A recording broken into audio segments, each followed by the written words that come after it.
নমস্কার। তো আমি একটা কথা বলতে যাচ্ছি আবারও আমার স্বামীর ব্যাপারে।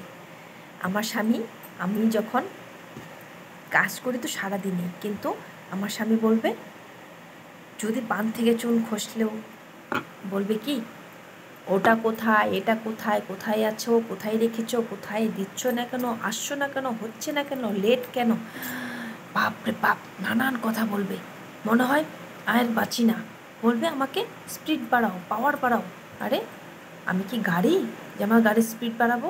আমি কি মোবাইল যে পাওয়ার বাড়াবো? বুঝেই না সেটা। বলবে শুধু পাওয়ার বাড়াও। আরে কীভাবে বাড়াবো? এখন থেকে মনে হয় ছাদে গিয়ে দাঁড়িয়ে থাকবো, রোদের তাপ নেব। যদি আমার মধ্যে চার্জ হয় তবে চার্জ দিয়ে দিব, তবে যদি স্পিড বাড়ে, যদি পাওয়ার বাড়ে।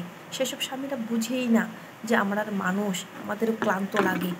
তাই যদি সূর্য তাপে আমার চার্জ হয় তবে আপনাদেরকে জানাবো, ঠিক আছে? আপনারাও সেটা ইউজ করবেন, প্রসেসটা যদি ভালো লাগে তবে আপনারাও করবেন সেটা, ঠিক আছে?